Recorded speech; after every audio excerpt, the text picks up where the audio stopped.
대한민국 국민이 되는 요건은 법률로 명시되어 있습니다. 첫째, 속인주의입니다. 대한민국 국민의 권리를 가진 국적을 보유한 부모로부터 태어난 혈통을 이야기하죠. 두 번째는 속지주의입니다.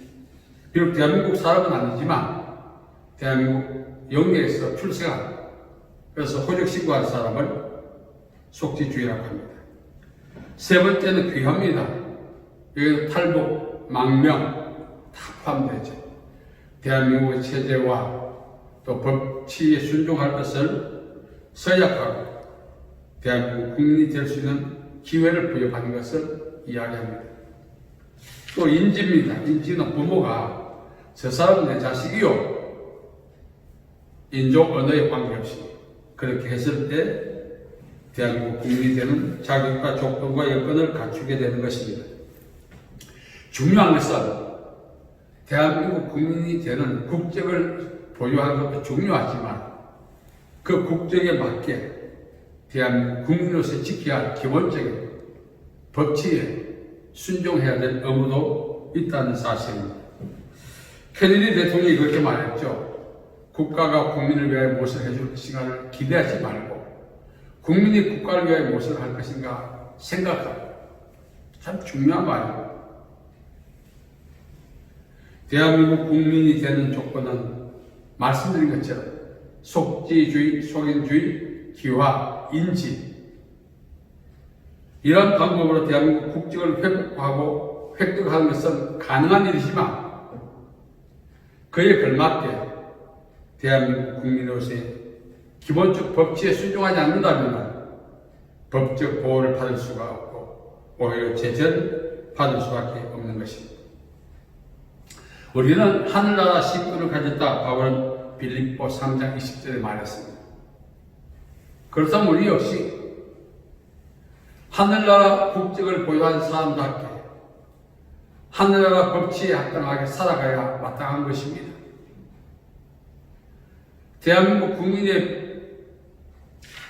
자격 요건을 다 갖췄다 할지라도 그 법치에 순종하지 않을 때 법적 제재를 받을 것입니다. 하늘나라의 국적을 보유했다 할지라도 하늘나라의 기본적인 법치에 순복하지 않는다면 하늘나라의 백성다운 그런 모든 혜택에서 제외당할 수밖에 없다는 것입니다. 자, 그렇다면 우리 하늘나라 시민으로서 우리가 지켜야 할 기본적 법치가 무엇입니까? 예수님께서 성취하실 때 하신 말씀이 있죠. 너희는 가서 모든 족속으로 제자를 삼고 아버지와 아들과 성령의 이름으로 세례를 주고 내가 너희에게 분부한 모든 것을 가르쳐 지키게 하라. 가라사대 너희는 온 천하에 다니며 만민에게 복음을 전가하라. 우리가 하늘나라 국민이라고 하는 그 정체성의 증명은 교회 직분이나 사역에 있지 않습니다. 교회 출석하는 것, 세례, 학습교육 여기에 있지 않습니다. 진정으로 우리가 하늘나라 백성이라면 하늘나라 백성으로서 지켜야 할 기본적 법칙, 복음을 전가하는 일에 힘써야 한다는 사실입니다. 오늘 우리가 이 복음을 전가하는 것은 하늘나라 백성의 기본적 법치 순종이기도 하지만 의무이기도 한 것입니다. 이 의무를 우리는 다 해야 된다는 것입니다. 자, 그런데 요즘 교회 안에 가끔 저에게도 찌라시가 옵니다. 그 찌라시를 퍼나는 분이 뭘 딴 데서 퍼나름을 받았겠지만 목사님, 성도님들이 많습니다. 그 찌라시의 내용이 정확성을 떠나서 많은 실망을 했습니다.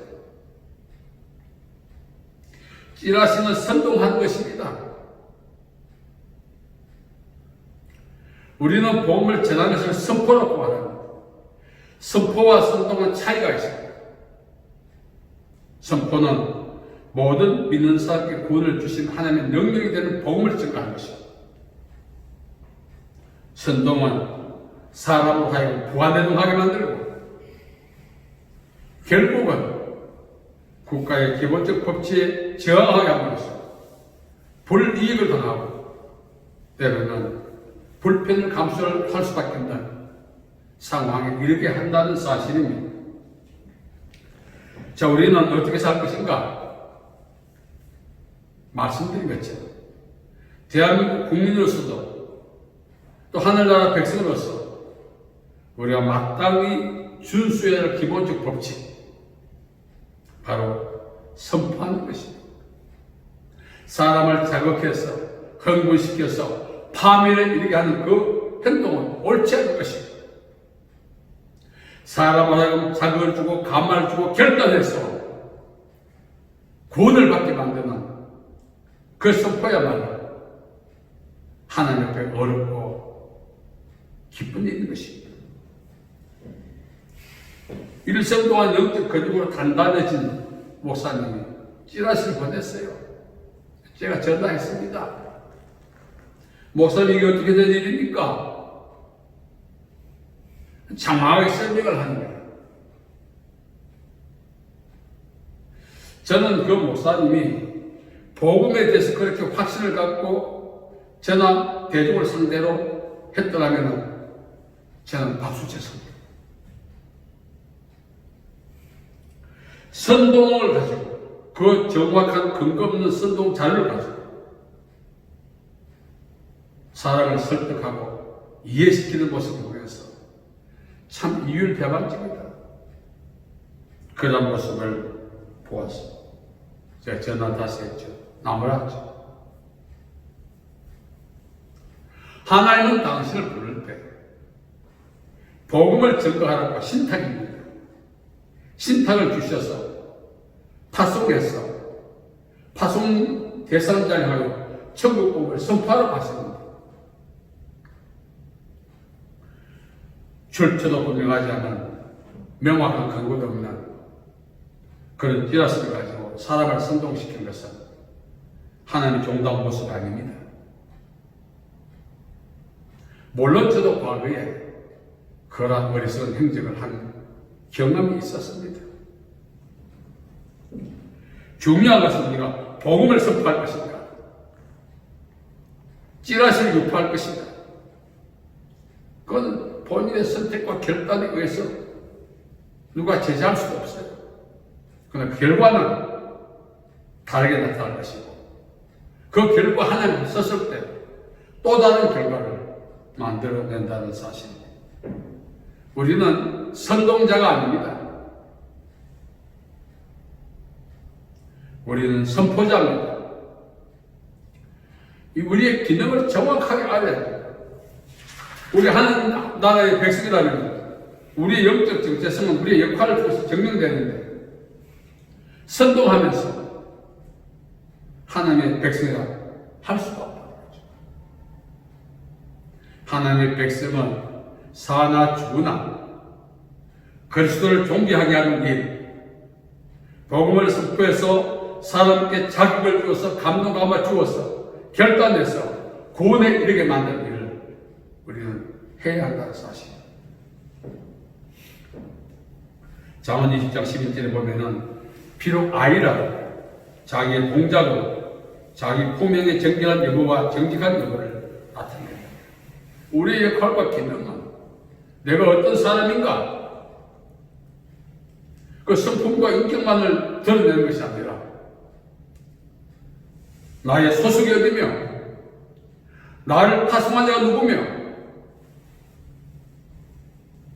나의 정체성을 증명하는 방법이기도 한 것이죠. 바울은 말했죠. 하늘에서 온 천사라도 다른 복음을 증거하면 저주를 받는다 했어요. 비진리 비복음 이단도 있습니다. 찌라시는 이단은 아니지만 생명 얻게 하는 힘을 발휘하지 못하기 때문에 이단과 다름이 없는 것입니다. 오늘 우리는 우리 역할에 충실해야 합니다. 어떤 주인이 5달란트, 2달란트, 1달란트를 맡겼어요. 1달란트는 그럼 37.5kg, 40데나리온입니다. 엄청난 액수예요. 과감히 맡겼어요. 왜? 충성대 인정을 했기 때문에, 평소에. 그러나 5달란트, 2달란트는 그것을 갑질로 남겼습니다. 우리말 그 당시 경제 상황은 부도날 수도 있고요. 갑질로 남길 수 있는 상황과 여건과 조건이 갖춰지지 않는 그런 시절이었어요. 그럼에도 불구하고 열심히 일했습니다. 1달란트 받은 종은 땅에 수건에 싸서 묻어두었어. 주인이 너무하다는 거예요. 여러분, 갑질로 남겼다는 것은 주인의 권위를 인정한 것입니다. 참 중요한 것입니다. 자기 역할에 충실한 것 자체는 영적 정체성을 증명하는 것 넘어서 주인의 권위를 드러내는 것입니다.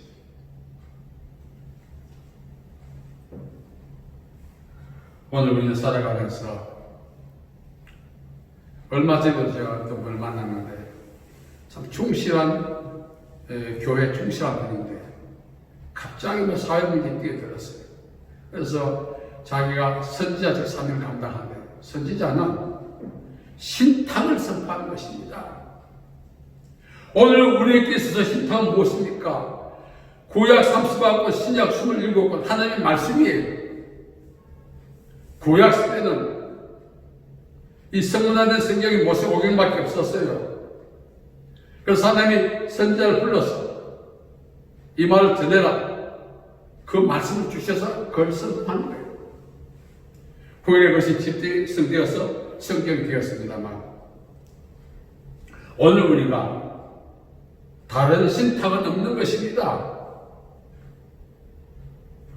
하나님이 우리를 보내서 선포하게 하신 다른 신탁은 신구약 성경 66권 이외에 없다는 사실입니다. 그걸 우리가 전해야 되는 거죠. 코로나 시즌에 이 5달란트, 2달란트 남겼던 종들처럼 사람들이 차례 잘됐다, 교회도 안 나오라 그러고 출석률도 저조하고 목회 의욕도 잘한다고 이런저런 핑계거리가 얼마나 많습니까? 이러한 시절에도 우리는 충성해야 합니다. 나의 정체성, 주인의 권위를 높여야 합니다. 그것이 바로 복음을 전하는 거죠. 그래서 제가 몇몇 분들에게 호통을 쳤더니 이제는 안 보냅니다. 물론 그 말에 제가 고안해도 하지는 않습니다. 그러나 딱 한 거예요. 그래서 어떤 분에게 그걸 찌라시를 갖고 제가 댓글을 달았습니다. 하나님이 당신이 이 찌라시를 선포하라고 이것이 신탁입니까? 이걸 위해서 당신을 불렀습니까? 당신은 찌라시를 유포하겠다고 하나님의 소명에 응답했습니까?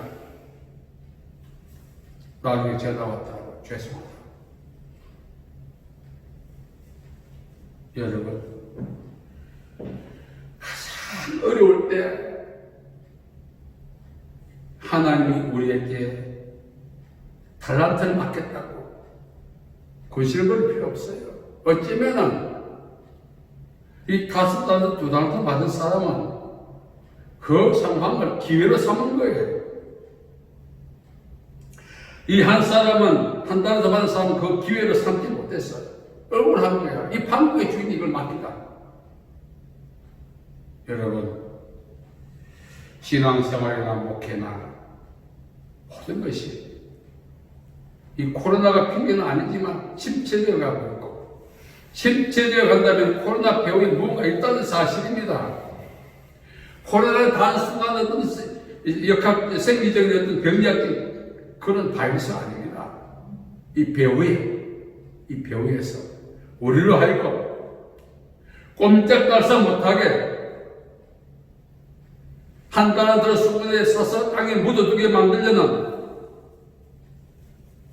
악한 영의 그런 괴계도 있다는 사실을 우리가 기억해야죠. 그렇다면 우리가 이럴 때일수록 더욱더 2달 더 5달 더 맞은 종처럼 이때를 기회로 삼아요. 이때를 기회로 삼아요. 제가 이제 경기도 화성에 있을 때 매양리라고 하는 곳이 있습니다. 미국 폭격당인데 그걸 뭐 이전하라 말로 막 다투고 교회가 앞장서서 막 그 일을 할 때 근데 그 교회 발협회 그 미양리 발협회 목사님이 자기가 이제 회장했을 때는 입상 다물었다가 제가 회장이 되니까 막 신문에 막 온다. 얼마나 당황하게 만드는지. 아니 자기가 회장한테 가만히 있다고 말이죠. 제가 이제 지역 그 기독교 협회장을 했는데 그때 하더만 저를 막 내서 불편했어요. 그 마음을 고쳐먹었죠. 어쩌면 저분이 책임 회피했다고 하지만 하나님 나에게 기도하라고 하시겠다. 그리고 기도하는 과정 속에 외양이 그 사격장을 이전하는 그런 쾌거가 있었습니다. 가장 힘들 때, 가장 어려울 때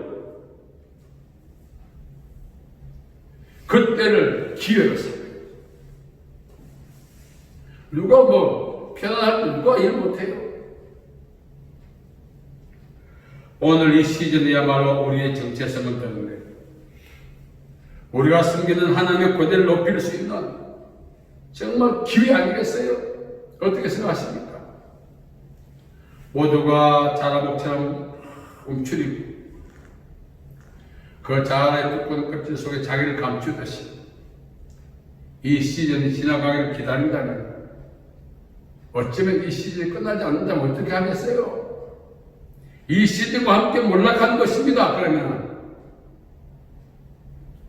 이 시즌을 우리가 돌파해내야 합니다. 오늘 말씀을 보면은 가장 어려운 시즌에 주인이 맡겼어요.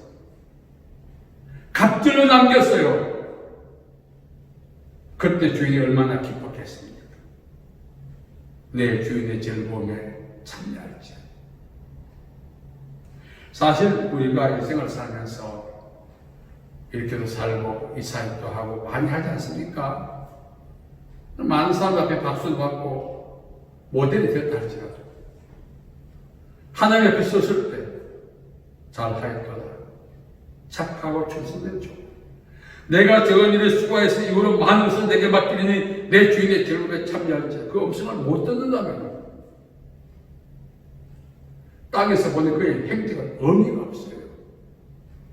저도 60평생을 어쩌면 아직도 고집으로 살아왔습니다. 이제 남은 기간은 정말 하나님의 뜻대로 한번 살아보려고 주님이 원하시는 갑질의 달란트를 못 남긴다 할지라도 언덕에 맡긴 이자라도 가져오자 하시니 그 음성이 가슴을 찌릅니다. 그래서 남은 기간 이자라도 만들어야 되겠다. 혹시 될까 뭐 불안하기도 합니다만 중성은 환경에 의해서 좌우되지 않습니다. 중성은 내 능력 여하에 의해서 좌우되지 않습니다. 오직 하나님의 은혜에 의해서 되는 것입니다. 그래서 하나님 지금도 은혜를 주시거든요. 그걸 눈치 빠른 사람은 낚아채. 모두가 뭐 힘들어하니까 자기도 똑같이 돈가스 없어가시 살아. 서로서로 위로해가면서 세월을 죽이고 있어요. 지금도 하나님은 끊임없이 지금이야말로 우리가 영적으로 성숙할 수 있고 충성할 수 있는 어쩌면 마지막 기회이기도 한 이때라 이 말씀과 함께 하나님이 맡겨서 하면 더 잘 감당하라고 기름 붓고 계시는 것을 우리는 알아야 돼요. 그리고 그걸 낚아채야 돼요. 그리고 지금까지 여유부유 살아왔지만 이 코로나 시즌만큼이라도 과거처럼 여유부유 그렇게 살 것이 아니라 좀 색다르게 충성하며 사는 지혜 우리가 발휘해야 되는 거죠. 그래서 하루는 이제 이 코로나 때문에 공장 달성 못하고 다 먹히지 않습니까? 교회 하시는 목사님도 모두 힘들어해요. 하셔요. 이런 가운데 저도 어영부영, 오히려 지금까지 어영부영 했던 것에다가 이 코로나가 겹치니까 더 어영부영해지는 거예요. 그래도 기도를 했습니다. 항의 과정 속에. 이 코로나 시즌에 하나님께서 무엇을 하고 계실까? 우리는 어영부영하고 있는데 하나님은 무엇을 하고 계실까를 한번 생각해 보았느냐 물었어요. 여러분, 게으른 사람은 왜 코로나 시대 더 게을르죠? 이참에만 합리화시켜가지고 열심히 있는 사람도 게을러질 거 아닙니까? 천성이 게으른 사람은 얼마나 좋겠어요? 하나님은 뭘 하고 계실까? 질문을 했습니다. 그럴 때 하나님께서 저에게 내가 지금 널 위해서 이런 일을 하고 있다 하셨어요. 얼마나 힘도 나고 정신이 바짝 나는지.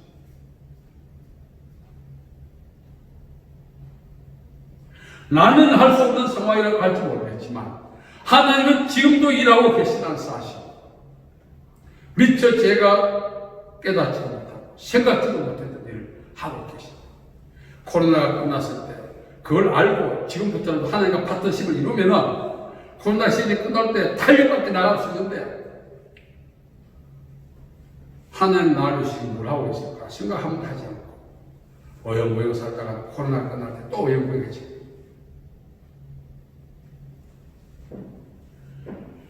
하나님을 충성해야겠다는 다짐만 우리가 합니다. 그 충성이 조건과 환경과 여건이 갖춰질 때 그건 누구나 해요. 지금이야말로 충성의 때다.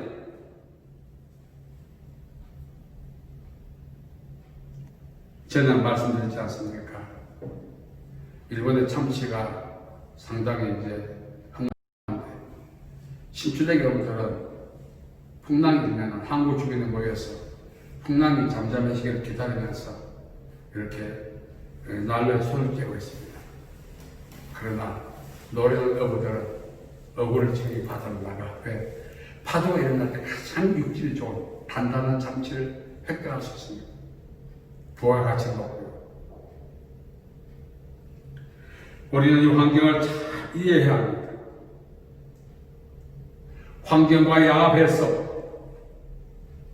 그냥 이 한 달러짜리 수건에서 땅에 묻어둔 종이 내지 말고 어쩌면 이 코로나 시대는 내가 마지막 일할 수 있는 그런 기회가 아닐까 염려도 되면서 그 염려를 극복하기 위해서 우리가 한 번 더 도약한다면 하나님 우리에게 상을 주실 것입니다. 코로나는 반드시 끝날 것입니다. 코로나가 이제 조금씩 될 때 이 코로나 시즌을 어떻게 보느냐에 따라서 조금씩 되는 순간부터 삶의 질이 달라지고 사역의 질이 달라지고 인생이 달라지고 운명이 달라져요. 다 포기하고 대형교회도 뭐 어려운데 하면서 개척교회는 오히려 더 열심히 해야 됩니다. 여러분, 우리가 살아가면서 오늘 이 결산의 날이 우리에게 온다는 사실이죠. 결산의 날. 오늘 우리가 각자 나이 드는 인생을 살아왔어요. 그 나이 드는 이거 뭐 했냐고 할 말이 없어요. 그래서 최소한 코로나 시즌만큼이라도 영적인 동력을 회복해서 하나님 맡기던 일을 할 수는 없다 할지라도 코로나 시즌이 끝나고 나면 일할 수 있는 영적인 원기는 회복해 놓아야 하지 않겠어요?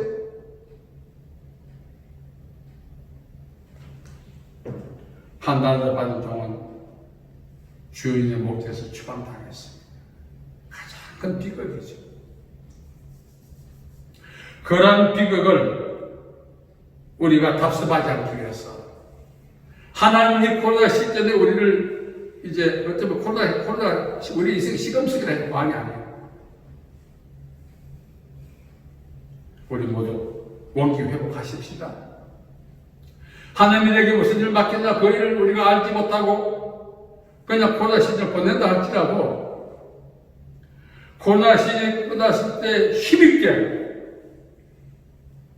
주님이 있어 다른 일 할 수 있는 영적 원기는 최소한 그것은 회복해놓고 살아야 되지 않겠습니까? 그거 맞았다면 이 코로나 시즌 힘들죠? 끝나도 힘들어요. 코로나 시즌 이렇게 유야무야 살죠? 끝나도 유야무야 인생 그렇게 끝날 수밖에 없습니다. 위기를 기회로 세상 사람들도 다 그렇게 이해하고 있는데 믿는 우리는 더욱 그걸 해야 되지 않겠어요? 하나님 나에게 주신 재충전의 기회 언제? 코로나 시대에 하나님이 나에게 주신 소명을 연마할 수 있는 마지막 기회 언제? 지금이 코로나 시대. 후회하지 않고 남은 인생을 살아갈 수 있는 출발의 기회가 언제냐? 코로나 시대.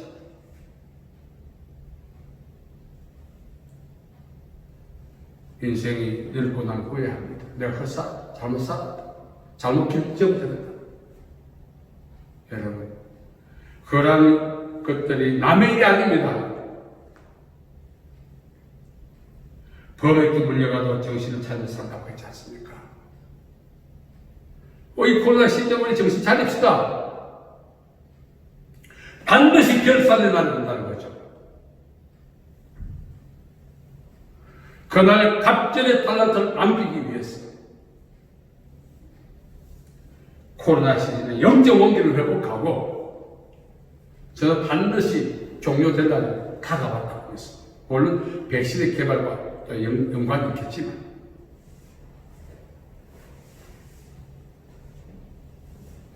하나님께서 이 코로나를 종식시킬 때 탄력 있게 나갈 것이다. 지금쯤 유야무야 이렇게 갈 것이다. 결단을 우리가 하는 것이다. 그래서 우리가 가장 힘들 때 내가 어떻게 하냐? 가장 힘들 때 내가 왜 목회하나? 가장 힘들 때 내가 왜 할 때나? 탄식하고 원망하고 자기감에 빠질 것이 아니다. 이때야말로 내 인생을 위한 기회다. 의식을 변화시키고 하나님께 능력을 구해서 결산의 그날 주님 앞에 칭찬받는 새로운 출발의 기회가 되시기를 예수님의 이름으로 축복합니다. 자비로우신 아버지 하나님, 은혜와 사랑을 감사합니다. 모든 사람이 낙심하고 절망하고 좌절하고 그렇게 살아가고 있습니다. 인간의 힘을 어떻게 할 수 없다는 그런 판단 때문에 대충 살고 있습니다. 그러나 우리가 이런 상황 가운데 있을지라도 하나님은 우리를 위해서 무엇을 하고 계실까? 하나님의 일하심을 우리가 기억하고 그것을 발견하고 하나님과 파트너십을 이룸으로써 이 코로나 시즌이 우리를 나약하게 만드는 것이 아니라 오히려 힘있게 만드는 대충 사는 것이 아니라 오히려 감사하게 사는 복된 기회 되게 복내어 주옵소서. 예수님의 이름으로 기도하옵나이다. 아멘.